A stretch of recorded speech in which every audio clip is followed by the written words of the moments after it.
Mami, mama oh, ona mercenary ekpamaji, dona sioma adige.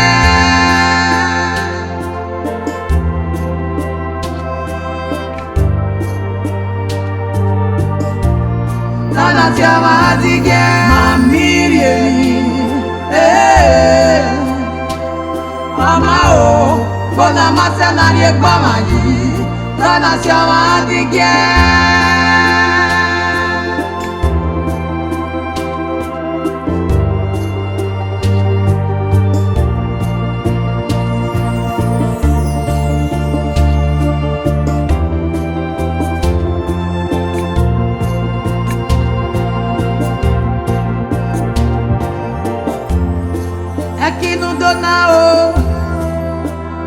Emama, amagwa mokwa o, ebogba, weno biase o, oriewebo, igo na mure, akino ya zagadabu, eti o engare o, uki alawa, enalawa o, ugekpe ago. Emama o, oyere o, openi nagbo yawa.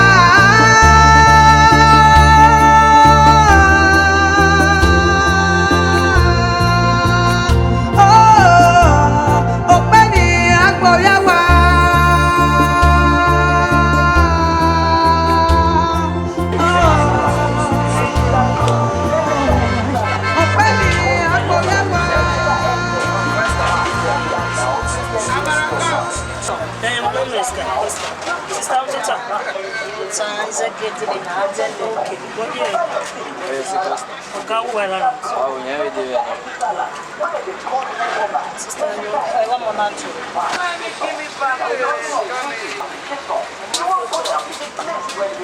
You think concept? Oh, sorry. It was 11 hours. Okay. In the go now. Only 40,000 naira. 40,000. Oh my God, I'm not going to You mean 40,000 naira? I paid you, Mama. Let me tell you, no, you can't be there. Is that your last price? You know, Gaskia? What's your rate? But me and Sha original. Original. How be feel na yo? Apa 1,000 na hina? Mama.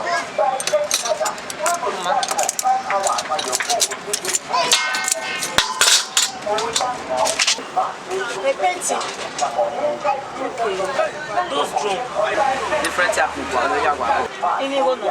I'm a different type, like Tesco, different. I'm your 18,000, I'm your 24,000. That is going to go. Tesco 24,000 naira. 24,000. I have a D-dot. Mama, it's not like a See me away 18,000 naira. you can never kill. Maybe I give you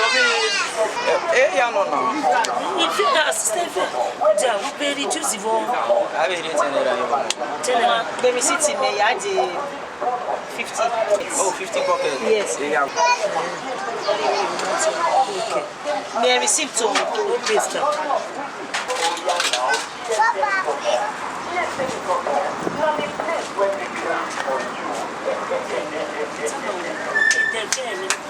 Gba o mana gba o gbe ya polongo we ko ayin dori then you take a pick up man no do if you don't have a pets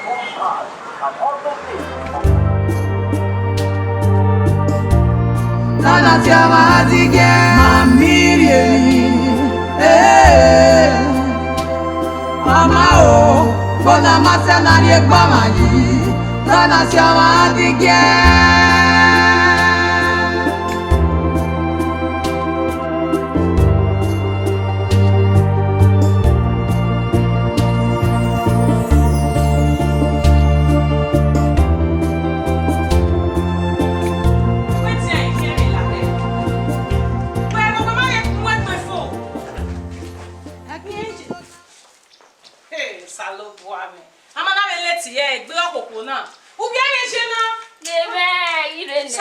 bois. Où est-ce que tu as mis ça? Baby, mais non, rien. La moi, yo ça. Qui n'a pas money. Ma ta gele no, ya gele we da fa mana mi jigo wo ya do via kota. E we ya den no mi azeji. Mo yo to no ga pa. See, I'm coming back. Wa mo wo ni a. Emama, amagwa mokwa o. Asiga. Ebogba, weno biase o. Asiga. Yebebo, iro na fure. Eti o agare o. Uki alawa. Ena no o. Uki pe agwa. Lenaki o. Emama o. Oyere o. Openi nagbo yawa.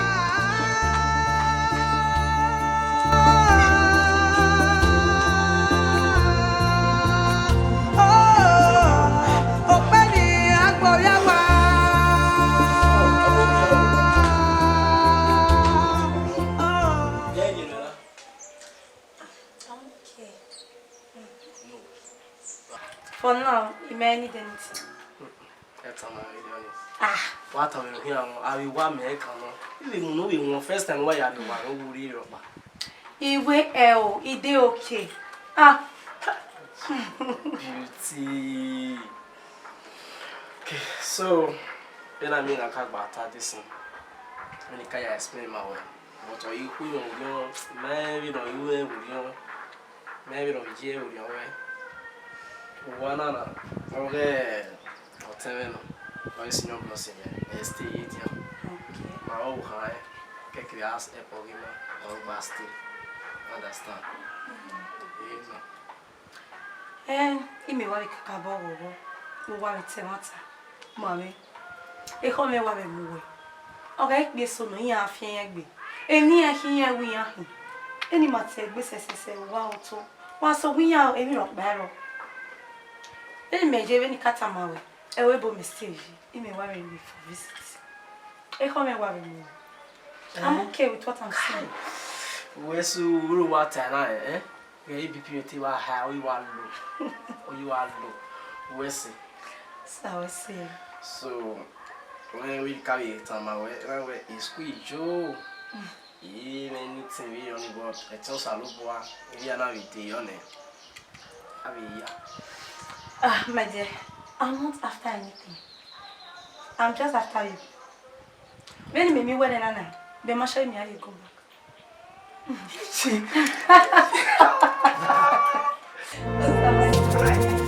Mami, mama o, ola masana riekba maji, dona choma adigye.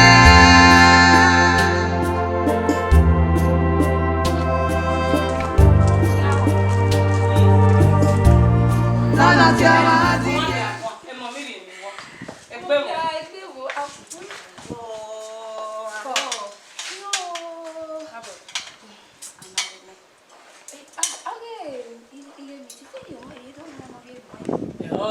I may get you. Yeah, to get to see what we like you go big. Where do we do? No se ve, no. Okay.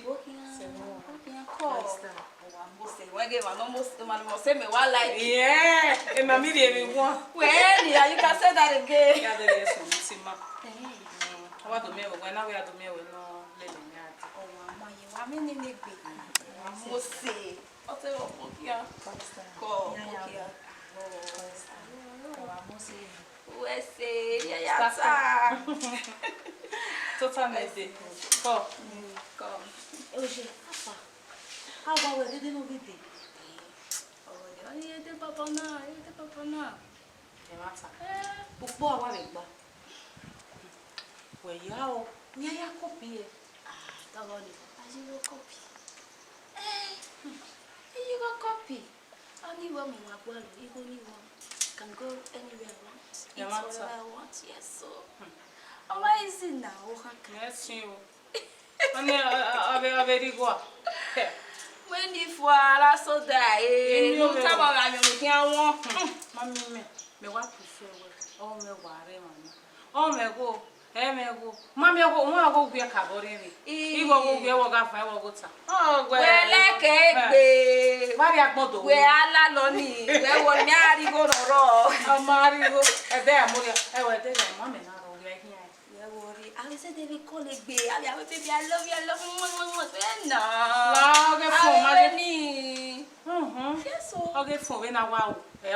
Social media, they happy man, where worry, where they worry. It is there, it is fragile. And we're kicking what I'm only going. I'll tell you, Mommy, even a here. that's okay.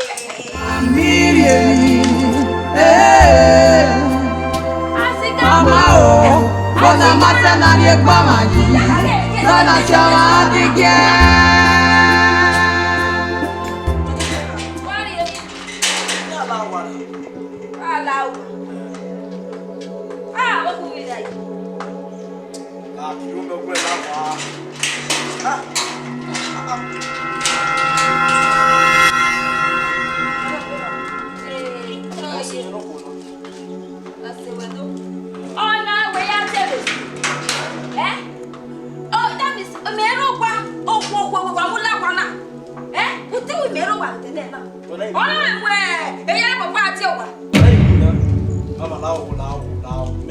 Embarrassment in our even visitor. Go embarrass you when now.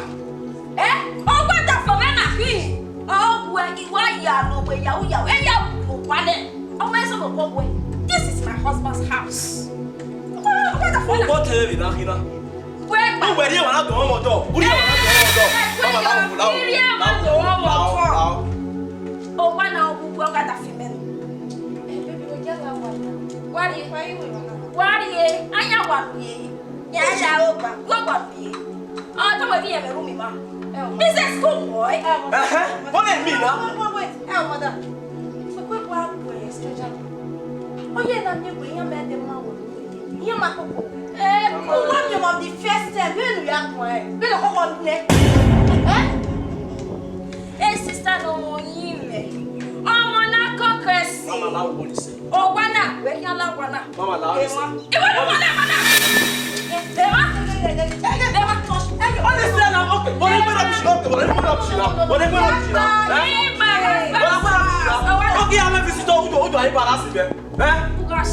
okay now.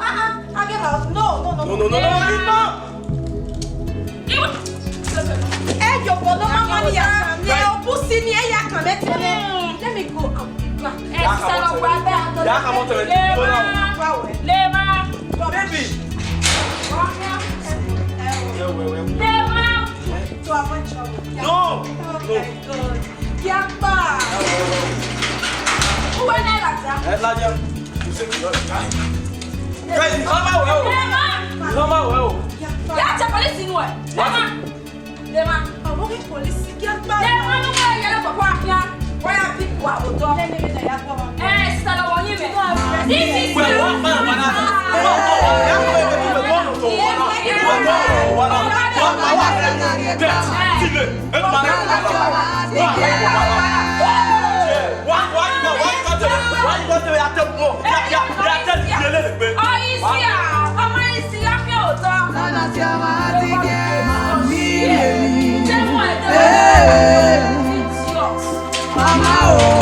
Bona masana ni gbamaji, lọ́nà tí ọmọ ti jẹ́.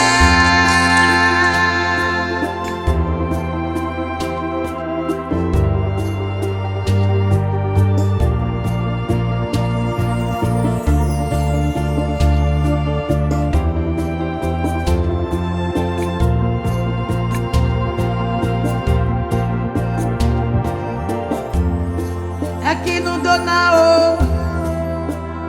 Enama amagwa mokwa o ebogba weno biase o ariewebo igo na mure akeno ya zagadabu eti o engare o uki alawa enalawa o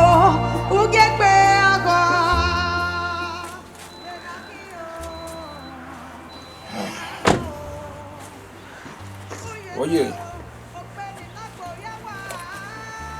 Okay.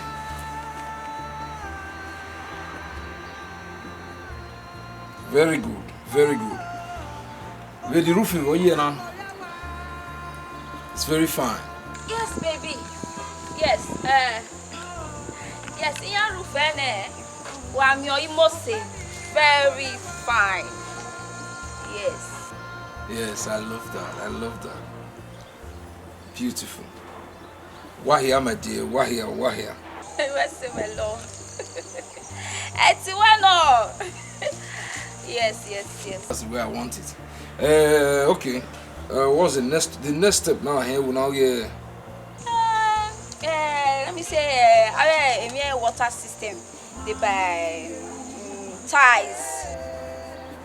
I have a water system in here.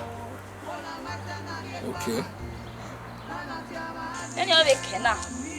When you send you go, I mean, I make an area cook clothes. The don't you know you don't have to have it as have a toilet now. Okay. What you do when you are now? You go to Cook Road. Try to get a price. The customer money, my good Denny. I want to speak with them. I understand it. Okay, baby. Only a problem now. You want to talk to the person selling the ties. Only a problem. You understand? Only a problem. And you say, "I name my phone and I'll go one." So that I will know the cost of 2 flats, the cost of 3 flats. Ties and I are completed by the quality ties. When I have a palo, have a lobby in here. Quality ties, I'm a bolo yo. No, voila. Okay, baby. All right. Okay. And it's I'll talk about it. We are disturbing you. Norua.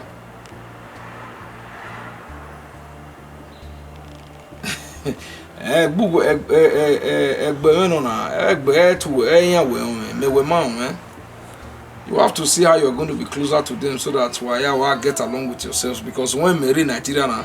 Baby, I'm trying. Why I'm trying to be too much nice to your brother. I'm trying. When I'm a good wife. So okay, can why go big way, why even why lily big. Okay. Oh, ma, very good. Get my your mo.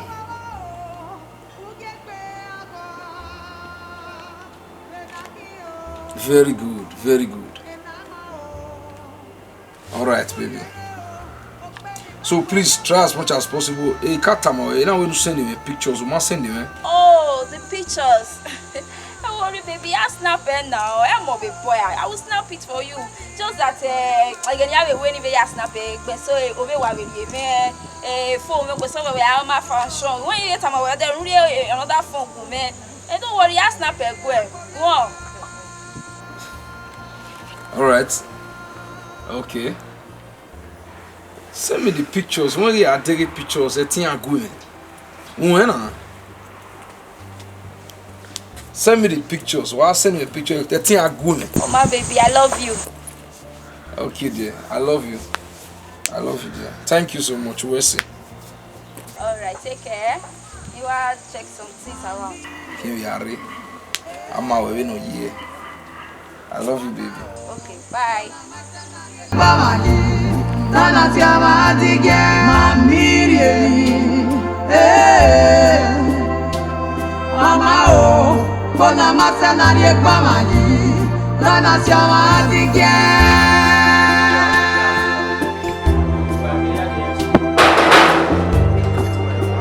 Bros.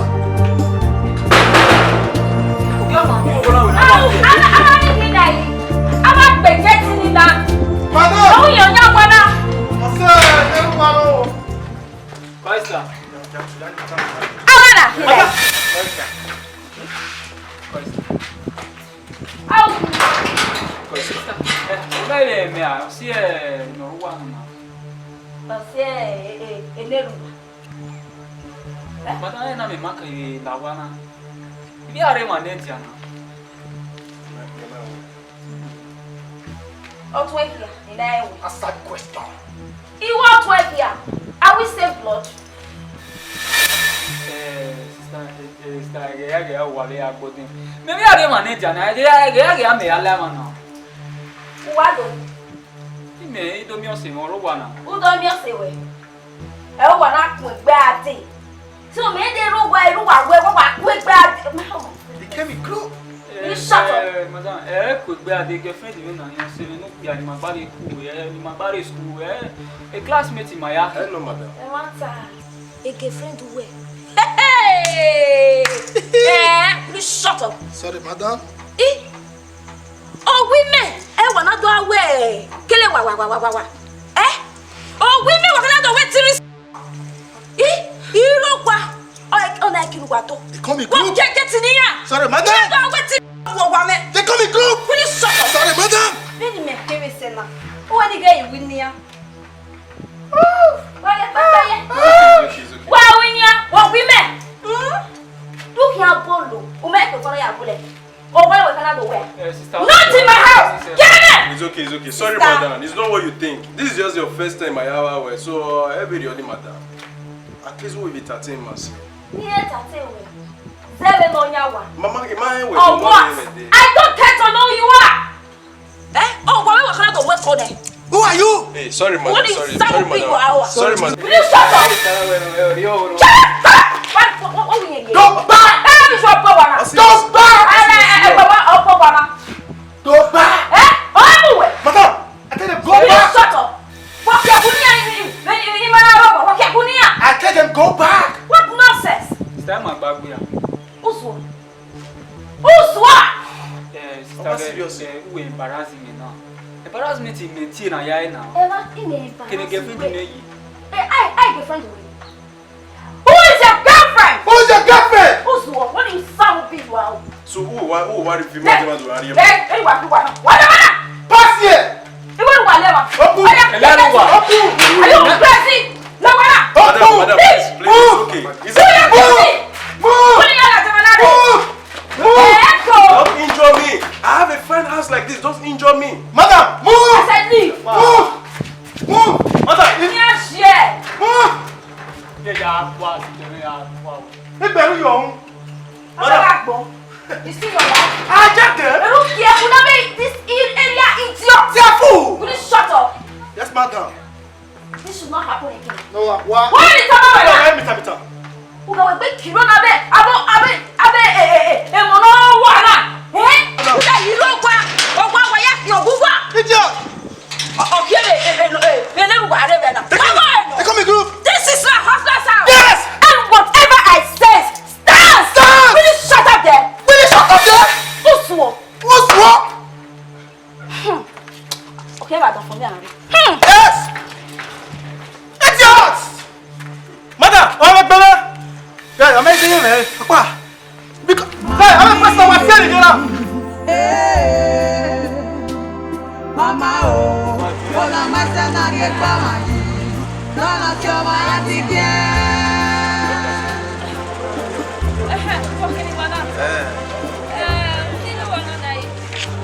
Oh no, 5,000. Oh, 7,000. then I get a look at Roy.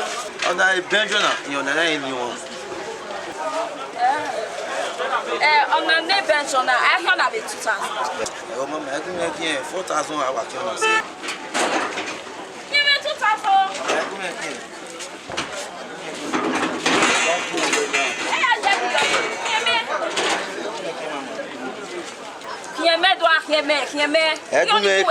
To patronize you. Ijano, where go make here? 4,000 wa kiyen se mama. Even Becky. Iye mama, I can make it low. I can make it kaka. Vivi ka bo mama. Yeah, even. If nobody must say we have na 2,000. I can make it. Who get out of me? Oh mama, no one is sorting money now with this. So this market, you don't let me say kaka. Magu work here. Wow. And this one also dress.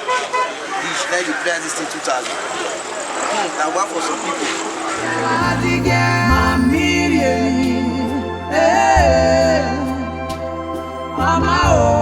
Bona masana ye gbama yi. Dona chama digye. I want to buy size. How much is this one? This one per square meter is 4.5. One piece. Yes, 4.5. the carton. Okay, the carton is 7.2. Yes, ma'am. So that's the last price. Yes, ma'am. Okay. Hey, my sister, get one to you want help me too. Because my husband, Yes. you know, they stay here. Okay, Now okay. oversee the base boots. No problem. So since you say now 7.2. Yes, ma'am. So right now I'll call my husband and I go tell him 15K. Okay. I just want me to back me up small. So if I call her now, I'll tell her 7K. So his request say make I give you the phone. Okay. So if I give you the phone, same thing where I talk, now you sit there. Madam, that will not be problem. Other women with their husbands they are abroad, we dey run for them. Irowa. All right. Irowa, no wala. Iro di yoko wa vidian.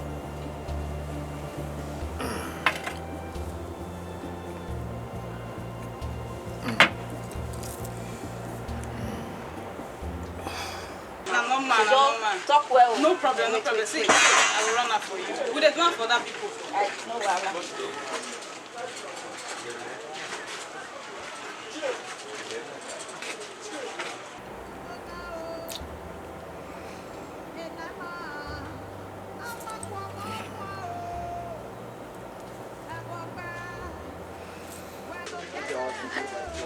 Hello.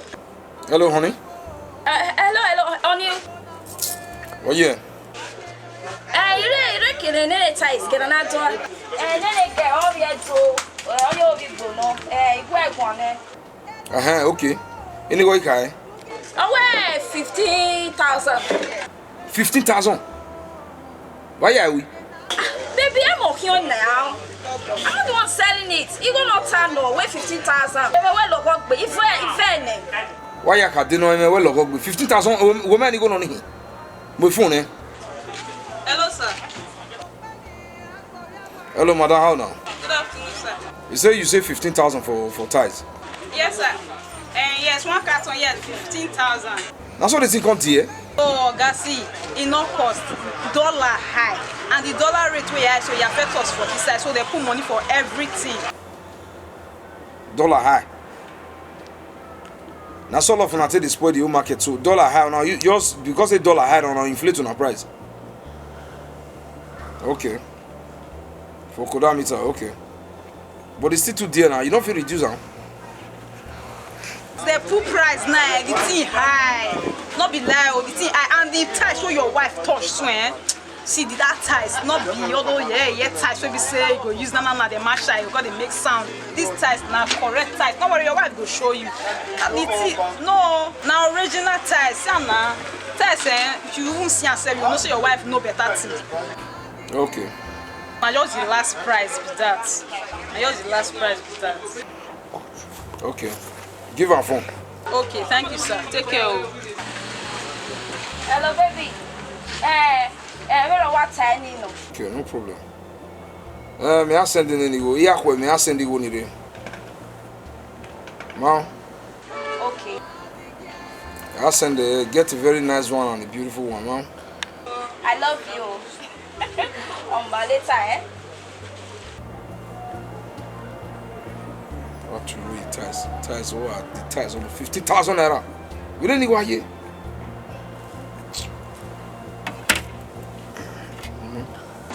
Oh, we are few.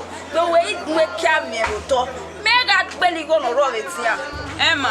Sorry, not you at the top. Okay. Don't worry. Let me find something. Correct, mama. You know what? Always they call it patronize us, so I beg. I'll tell my guy. Good customer. Let me just take this one, eh? Thank you, ma. I'll come back. Okay. It's your angare o, uki alawa, enalawa o, uki pe ago. Mama, don't do it. Mama.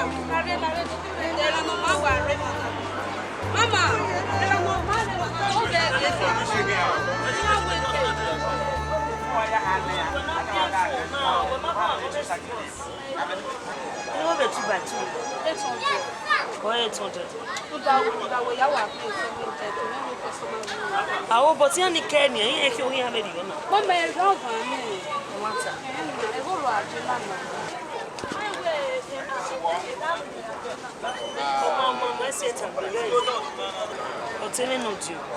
Imagine or very like what was Jimmy say. Wine. You want me, my woman, why what's in anything? Yeah, really. It won't pop back. We'll give 500 and that's it. 500 add it to it. On my own, in another way. Yeah, well, worry, I already cut you. One, Jemao. Mama, I'm I tell my now, I took away enough here now. At the row.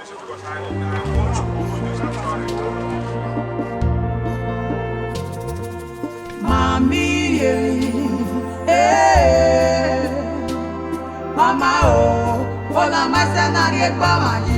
Nana sema adige.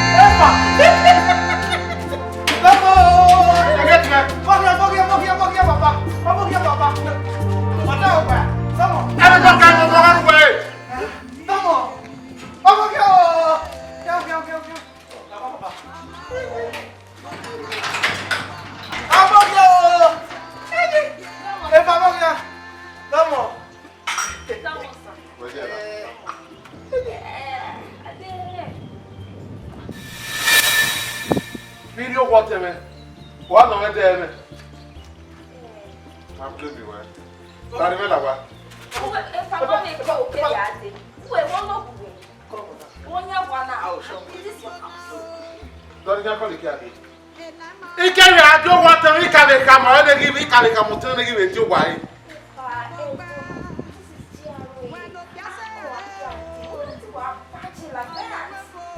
Benin, I call out to me. A color girl, see me, I'm your. Oh, what can you do? Ha! If I wear it here, I'm making this okay, making it. If I'm making noise. Making a cool year. Okay, Baba. Sorry. Sorry. But we know we're going now. So where I go come back. Understand? For my brother has a kid. And I know a jump question. Anytime I come eat your water, anytime I come eat my water, I need the population. I'm needing on improving on that. Oh, I can't swallow control population. Who I can't come on like Jaru, come on like Jaru, or don't make enough. Hey! Don't pop away. Show ma! And the most where? What am I making it? Come on. Stop that! Come on. Fuck you. Come on. Oh, mama. And the most I get Yo. How? No more. What for you? Should I come in, madam? Mami, No more.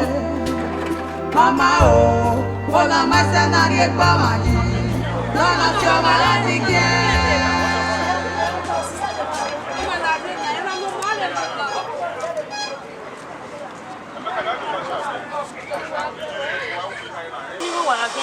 One by two. Yeah, 2 by 2. 1 5. Yes. We not fearing ya. Ah, sister Mutia. Why not fearing? Who making one? Sister Gakpa. Mama wala rena, etia una, Who got here? What to do? But I can't do my when I what to get. Now he said, Sister Woman, if your name want to. And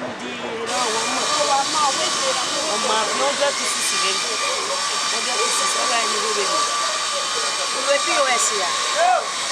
How will transfer on my TV number?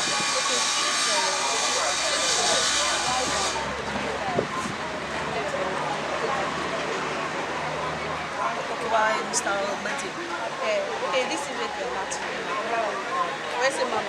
Okay. I don't know where to go in there. One sister, we have been at total motor now. We are total motor. Then we can have the pickup one.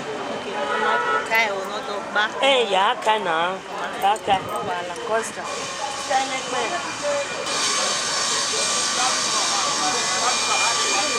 Then zege. Transfer home, you calculate. Calculate, say look what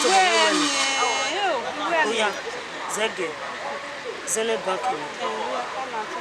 Okay, 2085531.